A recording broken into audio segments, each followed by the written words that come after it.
Good morning, you guys. May not be morning when you're watching this, but it's morning when I make it. So there you go. Section 5.2, as you can see. I'm going to review just a little bit about when you have exponents on exponents, when you have a product. So it's a product that's inside here. Let's switch color pens. When you have a product, you can distribute this exponent inside. This is an exponent of 1, so it becomes 5 to the first, and you're multiplying your exponents. X squared times 3. So it becomes, oops, sorry, getting ahead of myself. 5 cubed x to the 6th. This, when you have an exponent when you're dividing, it's okay. So that would be 5 to the 2 times 4. Pick up a 4. Apologize for that. It automatically closes sometimes. Part of the software. 4 over 3 to the first times 4. And it's joining it there. Alright, so you got 5 to the 8th over 3 to the 4th. But when you have adding or subtracting, the rule does not apply. You cannot distribute over adding and subtracting with an exponent. This rule is only when you're multiplying and dividing. To prove it to you, doing it to this, you know the answer inside is 5. So you have 5 squared, which is 25. So if this rule were to work for adding and subtracting, distributing it inside should give you exactly the same answer. So try it. So that would be 3 squared plus 2 squared, which would give you 9 plus 4, which is not 25. It's 13. So I'm trying to prove to you, you cannot distribute over adding and subtracting. Okay? It just doesn't work. The rule for distributing exponents in is when you're multiplying or you're dividing. Do not overextend this rule. So here, you cannot distribute this in. It is not x squared plus 2 squared. No way. You have to multiply this out, if you remember back to Algebra 1, by foiling. So, first things, x squared. Outsides, 2x. Insides, 2x. And then the last thing, plus 4. So you then collect like terms, x squared plus 4x plus 4. Okay? Now there's a shortcut for, these are called perfect squares. There's a shortcut I'd like to get to. But before I do, let me just do a couple more. X plus 5 times x plus 5. So first, x squared, outside, 5x, inside, 5x. Start to see the pattern maybe? The inside always doubles. There's always 2 of them. So if there's always 2 of them, you can start to predict that behavior. Okay, let's scroll down a little more. Come on. So in this one, x minus 7, x minus 7. So you got, multiply the first things together, multiply the outside, minus 7x, inside minus 7x. Again, you got 2 of exactly the same thing, and then it's negative 7 times negative 7, or square negative 7, and you get 49. So you end up with, again, 2 of the middles. So the process I'm suggesting to you is, rather than foiling it when you have a perfect square, is the shortcut would be you square the first thing, multiply these together, and double it, because you're going to get 2 of them, minus 14x. Sorry, close the 4 again, I apologize. Plus 49. Okay? Now, if doing the shortcut bugs you, by all means foil. I'm just trying to move you guys along, perhaps a little more efficient with your time. This, to start you out, again, that means 2x plus 3 times 2x plus 3. The first would be multiply those together, 4x squared, outsides, plus 6x, inside, plus 6x, last, square the last thing, plus 9. Once again, notice that you get twice the middle. So 4x squared plus 12x plus 9. The shortcut, square the first thing. 4x squared. Multiply these together, 6x, and double it, because you're going to get 2 of them. Square the last thing. Okay? When you're subtracting, the pattern works the same way. Square the first thing, 25x squared. Multiply it together, minus 35x, double it, minus 70x. Square the last thing, plus 49. Excuse me, guys, while I answer the phone. So I'll pause it. Okay, guys, sorry for the interruption. So there's that expanded. Okay? Going over to this one. Now what you're going to do is factor a perfect square. So you're going to reverse the process. So you're going to write this thing compressed back to where it came from. When the leading coefficient, well, how about this?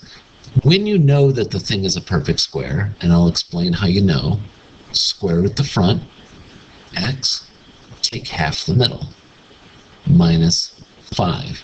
Now how you can check, is this thing actually a perfect square, is go through that shortcut. Square the first thing, multiply it together and double it, square the last thing. And sure enough, there it is. So, compress it, square root the front, and take half the middle. Another way to say it would be square root the front, square root the back, and take the sign of the middle, because this is the sign that's going to go in here. Okay? So right away I know this thing is going to be subtract because of this symbol. This one's going to be subtract because of that symbol. Now that's only true when the thing's a perfect square. So, all right, square root the front, x, square root the back is 3, or half the middle, minus 3. Square root the front.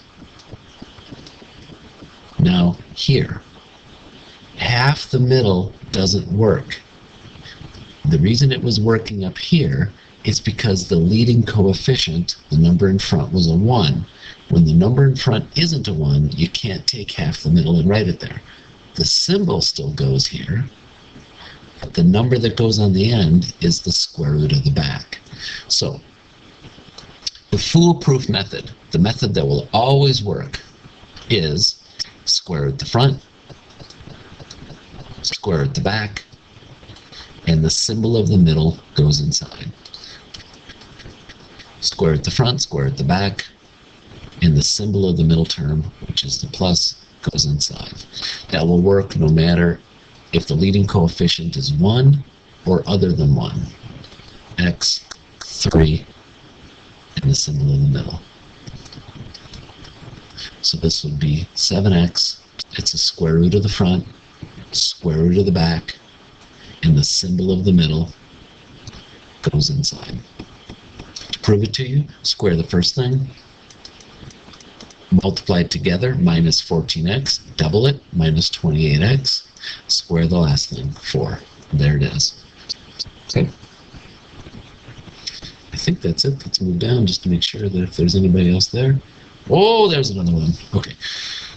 So, square at the front, square at the back, take the symbol in the middle. Okay. This is a pattern. It's called a difference of square pattern. Notice they're identical, but one's a plus, one's a minus. One's a plus, one's a minus. One's a plus, one's a minus. Now the order of who's plus and who's minus doesn't matter. But this is exactly the same, but one's a plus, one's a minus. Now, I'll FOIL it out, and hopefully you guys will start to see what happens. By this stage in math, you really need to start looking for more efficient ways than just foiling it every single time. So, first, outside, inside, last. Notice the middle, it's going to cancel out. X squared minus 49 is your answer. And look and see what you came from. First, x squared, outside, inside, last. The middle canceled out. X squared minus 9. First, 4x squared, outside, plus 10x inside minus 10x less minus 25. Again, the middle canceled out. 4x squared minus 25. If the middle is always canceling out, and in the word FOIL, it's your O and your I, why bother doing it? If every single time you do it, it's going to cancel, why do it? So why not just do the F and the L? So 9x squared, and notice every single one of these is minus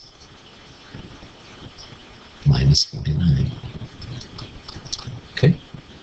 So when you have this pattern, they're identical, but one's a plus, one's a minus, and you don't bother doing the O and the I because they're going to cancel out. So factoring this, these are difference of squares because it's something squared minus something squared. Your answer is going to resemble these. So you're going to need two parens, square at the front, square at the back. One's a plus, one's a minus. Square at the front, square at the back. One's a plus, one's a minus. Does it matter who's plus, who's minus? Absolutely not. So square at the front, square at the back. This time I'll put the minus first and the plus second. Okay. So that's factoring in difference of square pattern. Okay, random factoring. So the distinction I'm going to make here is your leading coefficient being 1 versus your leading coefficient not being 1. When you're factoring and your leading coefficient is 1, two sets of parentheses, and x is going to go in the front, and then you ask what multiplies to negative 10, and adds to 3. What multiplies to negative 10 and adds to 3. Now that will give you negative 3, so it must be 5 times negative 2. That adds to 3. Oops, sorry, I'm drawing multiplying, but I should be adding. Negative 5 plus 2 is negative 3. Negative 5, positive 5 plus a negative 2 is positive 3. That's what you're looking for. So sorry, I had it in my head multiplying. Okay, so we need a plus 5 and a minus 2. If you're not sure about this, try foiling it. X squared minus 2x plus 5x minus 10. Notice it multiplied to negative 10, these two numbers, but they're adding to positive 3. Okay, so this one, x is going to go in both of them. It's just x because that's the leading coefficient is 1. And that's true because remember, FOIL, first things multiplied together. It's got to be x squared, so it's just x. What numbers multiply to negative 21 and add to negative 4? Multiply to negative 21. So there's 21. Now we have to add to 4. So plus 7 minus 3. Okay? Then your coefficient is still 1. What multiplies to 6, 3, and 2 add to negative 5. So they're both negative. They're multiplying to positive 6, but they're adding to negative 5. Okay, x 12, so 3 and 4. You could do 2 and 6, but notice 2 and 6 would add to 8. I need a 7. So they're both plus, not 2 and 6, because they would add to 8. I need a 7. When your leading coefficient isn't 1, it automatically gets harder. Think of the process of foiling that got you here. The first two things multiplied together have to give you the 2. So one of them needs to be 2x, one of them needs to be x. When the leading coefficient is not 1, You cannot ask what multiplies to negative 15 and adds to 7. It will not work. So you don't worry about the middle until you pick the end. Numbers that are multiplied to 15, don't worry about the negative, is 1 and 15, 3 and 5. I can tell you from experience, never pick this one as your first choice. It'll never be 1 in the number. Well, rarely ever. 99% of the time, it'll never be 1 in the number. So pick 3 and 5 and just, okay, I'm going to put a 3 and a 5. I don't know if it's the right order, but that's the process that you have to guess and then check to see which one it is. Okay, so I'm going to check and see if that's right. Now, I have one more thing to worry about. They're multiplying to negative 15. Okay, one's positive, one's negative. I don't have a clue if that's right, so let's try it. Multiply the outside, because what we did is we forced the front, we forced the back. Because notice we got 2x squared, we got that, and we got negative 15. So the only thing that's left is the 7. So you have to do the O and the I and check it. Negative 10x, inside 3x. That gives you a negative 7x. I want a positive 7x. So it means your signs are backwards. So that would be your answer. Now let's say for a second you put the 5 and the 3 in the other places. 2x plus 5, x minus 3. Okay, the front still works. You still got the 2x squared. The back still works, the last, negative 15, but check the outside and the inside. Minus 6x into 5x gives you minus 1x, not the 7 that you need. So the minus 3 needs to be paired with the 2, and the 5 needs to be paired with the x. So order in that case does matter. If that was your first guess right here, it doesn't mean you're a failure. It doesn't mean you're bad or you're stupid. It just means, okay, that was my first guess. My second guess is I need to switch the two numbers when you don't generate the middle that's needed. So let's try that in this one and see if we can get it to show up. I need a 3x and an x. Now things that'll give you 20. 1 and 20, like I said, don't choose it. 2 and 10, 4 and 5. Generally, I would say pick the ones that are more closely sized. Okay? Now, I'm going to pick, let's see, 4 and 5. They're multiplying to negative 20. I'm going to put those as the signs, and now let's try it. The front I know is going to work and give you 3x squared. The 4 and the 5 are going to work to give you the 20. I know that's fine, so don't bother doing it. So in other words, don't do the F and the L. You force it to work. What you need to do is check the O and the I and see if it's the right combination.